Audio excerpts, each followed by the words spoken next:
단 한 번도 영업하지 못한 리조트에 수십억이 사라졌습니다. 그런데 더 놀라운 건 이 땅이 이미 누군가에게 낙찰됐다는 사실입니다. 감정가 대비 반값 이하로 떨어진 가격. 겉으로 보면 기회처럼 보이죠? 하지만 이 현장을 조금만 더 들여다보면 생각이 완전히 달라집니다. 왜 3년이 지나도록 아무것도 바뀌지 않았을까요?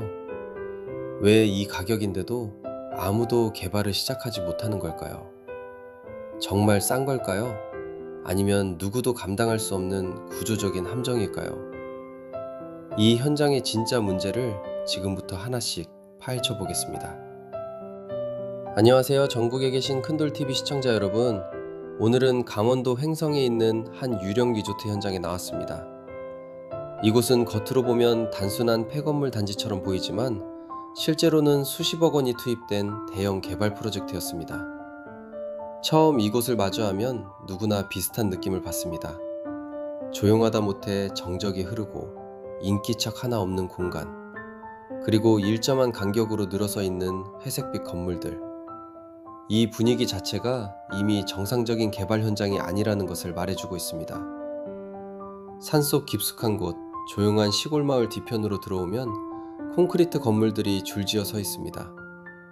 외벽은 이미 색이 바랬고 창문은 깨져 있으며 내부에는 낙엽과 먼지가 쌓여 있습니다. 비가 들어온 흔적, 벽을 타고 내려온 물자국까지 그대로 남아 있습니다. 하지만 자세히 보면 전기 배선, 배관, 하수 시설까지 어느 정도 공사가 진행된 흔적이 남아 있습니다. 즉, 단순히 계획만 있었던 것이 아니라 실제로 상당 부분 진행되었던 프로젝트라는 의미입니다. 그리고 이 건물들의 구조를 보면 단순한 숙박시설이 아니라 하나의 작은 마을처럼 설계되었다는 것을 알 수 있습니다. 건물 간 간격, 도로 배치, 중심 시설 위치까지 체계적으로 계획된 흔적이 분명히 남아 있습니다. 단순히 숙박을 위한 공간이 아니라 체류형 관광단지를 만들겠다는 의도가 읽히는 구조입니다. 하지만 그 계획은 완성되지 못한 채 멈춰버렸습니다. 그리고 그 멈춘 시간은 생각보다 훨씬 오래 지속되고 있습니다. 이곳의 시작은 기대였습니다. 이 지역에 스키장이 들어서면서 관광 수요가 폭발적으로 증가할 것이라는 전망이 나왔고, 그 흐름을 따라 숙박시설 개발이 이어졌습니다. 당시에는 지방에서도 리조트형 숙박시설이 큰 수익을 낼 수 있다는 인식이 강하게 퍼져 있었습니다. 특히 수도권에서 접근 가능한 강원도 지역은 투자자들의 관심이 집중된 지역이었습니다. 이른바 주말형 수익형 부동산이라는 개념이 빠르게 확산되던 시기였습니다. 당시 계획은 단순한 펜션이 아니었습니다. 크리스마스 테마 리조트, 다양한 부대시설, 그리고 수십 개 동의 숙박시설까지 포함된 대형 프로젝트였습니다. 여기에 온천, 공연장, 산책로 같은 복합시설까지 더해지면서 사실상 작은 관광단지를 만들겠다는 구상이었습니다. 지금 기준으로 봐도 상당히 공격적인 개발 계획이었습니다. 분양도 공격적으로 진행됐습니다. 홈쇼핑까지 등장하며 투자자들을 끌어모았고 일정 수익을 보장한다는 조건까지 제시됐습니다. 이러한 구조는 투자자 입장에서는 매우 매력적으로 보일 수밖에 없습니다. 적은 돈으로 부동산을 소유하면서 안정적인 수익까지 얻을 수 있다는 기대감 때문입니다. 하지만 이 기대는 현실과 충돌하게 됩니다. 그리고 그 결과는 완전히 달랐습니다. 문제는 수요였습니다. 초기에는 관광객 증가로 인해 기대감이 컸지만 시간이 지나면서 숙박시설이 과잉 공급되기 시작했습니다.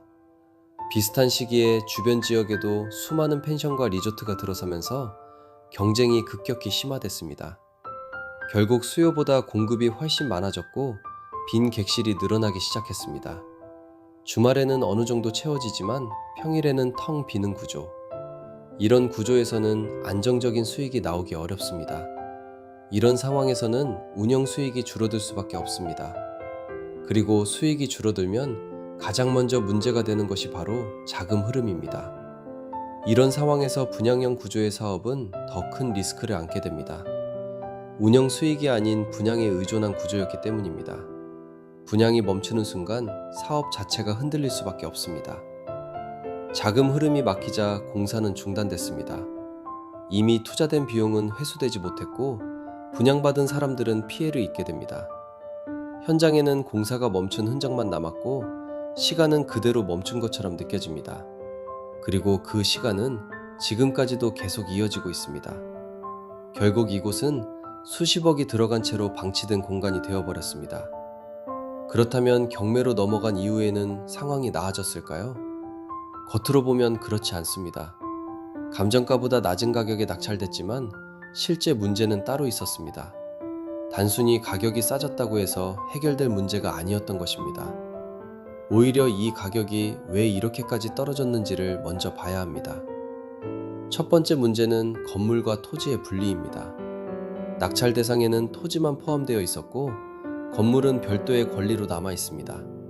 즉, 건물을 활용하려면 소유자와 추가 협의가 필요합니다. 이 단계에서부터 사업 진행이 매우 복잡해집니다. 협의가 되지 않으면 건물을 사용할 수도 없고 철거조차 쉽지 않습니다. 경우에 따라서는 수년이 걸리는 분쟁으로 이어질 수도 있습니다. 두 번째는 진입로 문제입니다. 이 리조트로 들어오는 도로가 공동 소유 상태이며 명의가 일치하지 않습니다. 즉, 도로 사용 권리를 확보하지 않으면 정상적인 개발이 어렵습니다.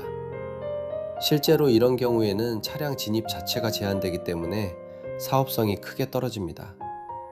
도로 하나 해결되지 않으면 모든 계획이 멈춰버립니다. 세 번째는 인허가 문제입니다.